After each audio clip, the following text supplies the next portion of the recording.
How it's going today is 27th of February, Tuesday, and we are taking a look at the market, what kind of opportunities are available there. Today I have already had conference calls, emails, everything, so it can be a better time than now, taking a look at some of the press releases and everything, what's happening.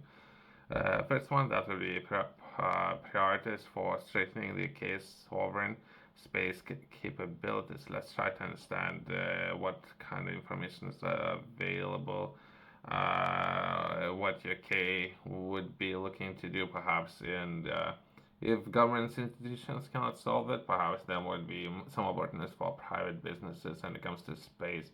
I hope. Let's try to understand it.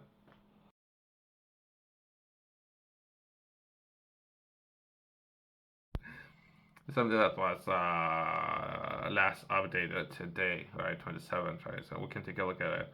As well as I have today reach out to government's departments, right? That would be UK Space Agency. Well, I don't know how much control UK Space Agency has, right? But has them, they don't have that much control. European Space Agency might have more control over everything what's happening. But either way, let's try to understand it. Let's quickly, right? So it would be 8 pages. Quickly, let's delve into them. Quickly, we can take a look at this work. I don't know if it's worth a read, but we can. There might be some financial metrics. Let's first delve into it. If it's gonna be a waste, we're gonna move on to the next one. There might be some people there, right? Priorities for strengthening UK sovereign space capability, which would be important as of now. I think the UK is outsourcing everything to other organizations and or governments. And if they're gonna continue to do that, or they're gonna invest more in developing their own capabilities. So that's a question. Capability in space-based technologies is increasingly critical to a prosperous economy, which is very important. Even in Bristol, we have their own department in Bristol, and there's nobody can respond to any emails within that department. By the way, but either way, national security, resilience, and sustainability. The UK relies on the space day to day for navigation services, weather forecasting, communications, defense, surveillance, among the other uses, right?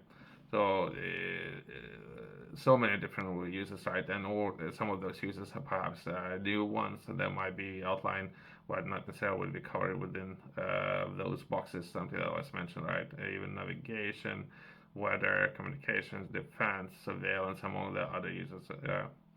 The split over benefits from space technologies are similarly extensive, impacting sectors such as agriculture or food security, right? So this is how important it can be. Transport, or in other words, logistics from the healthcare and constructions. Here you go. And or the perhaps new emerging markets, not necessarily those as of now there, but autonomous vehicles, right? Even that is, would fall with transport, and those vehicles can work in construction, right? Space is also a major contributor to UK's economy and productivity. Annually, the space sector is worth over 17.5 billion, massive amount, while space-based satellites underpin 370 billion of wider economy activity, with the global space market forecast for a growth to 1 trillion by 2030. This presents a clear opportunity for UK to build sovereign capability and capture more global market share. Okay, so I'm just happy that someone understands it. Sometimes, based on actions, not based on words, based on actions, I'll doubt it. But either way, in an increasingly competitive global environment, government worldwide are rapidly building sovereign space capabilities for global power, influence, and prestige. Okay. So how many governments have landed? Five, right? UK can be sixth. It can. So that's prestige. Which means that the next decade of space investment will dramatically shape the global landscape and the UK.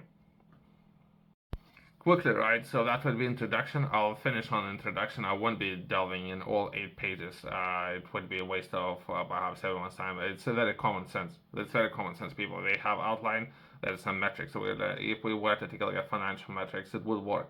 Financially, it would work to paying more attention in the sector, right? It's the only thing I need to know sometimes. I don't need to know all the details.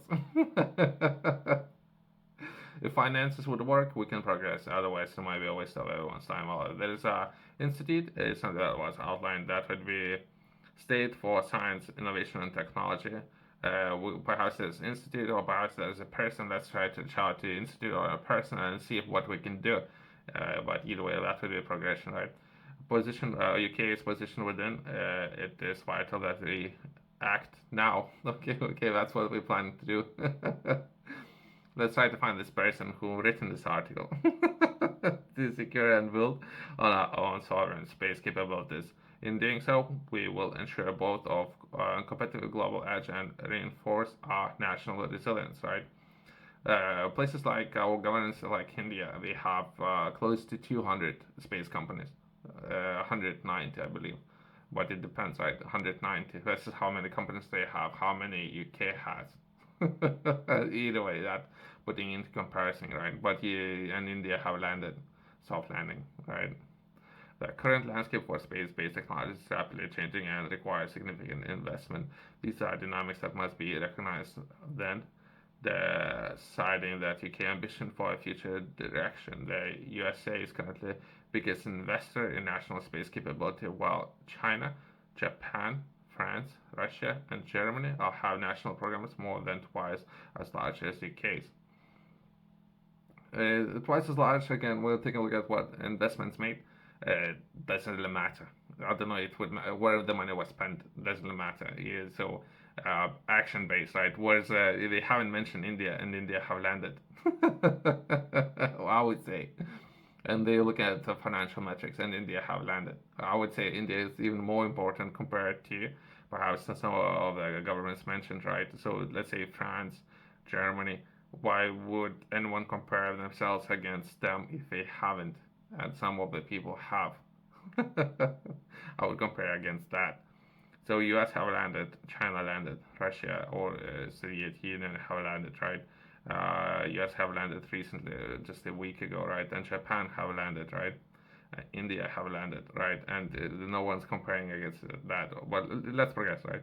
Never entrants such as UAV and India have recently demonstrated willingness to invest in becoming space powers long term. We believe that UK's government investment should be should at last match that of other similar sized economies, such as France. Those current government investment approximately 3 times as UK. Okay, so we're trying to secure additional funding. Okay.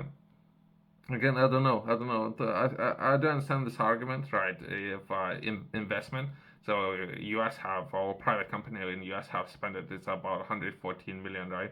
So how would you be able to make money out of that, right? So perhaps that's something I'll come back to. But either way, the recent re-establishment of National Space Council and publications of National Space Strategy in Action Report, we positive steps to significantly government's ambition for UK space sector. The capabilities recognized in National Space Strategy and important, and or there are significant interdependencies between them. However, many of these capabilities identified require long-term, consistent investment, which are challenged within the confines of comparatively much shorter term periodic spending reviews, right? Just making sense of additional spending, right? And just making sense of that. Current, if I could add anything on top of what this person is referring to, right? Interest of more of the private companies instead of government companies, right? If we have to put things into perspective, right? Some of the, without perhaps mentioning any names, government companies, sometimes it could spend close to 2 billion to land on the moon, right? 2 billion, where private companies can do a fraction of the cost, 120 million. If I would come into this, perhaps that would be additional perspective, right? But let's close on that. It might be important if we can, perhaps let's try to reach out to some other organization this person is referring to and see what we can do. This person, from what I understand, just critical feedback, right? That would be is looking for securing extra finance. I think this person has nothing to show with the finance that has already been given to UK as institutions, right? Government institutions. There's nothing to show.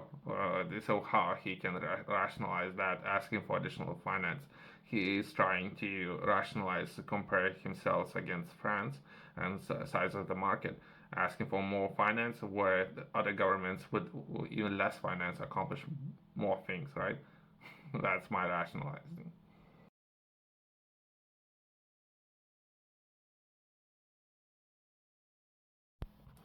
Even now, 5 minutes ago or so, right, I have received email from UK Space Agency. UK Agent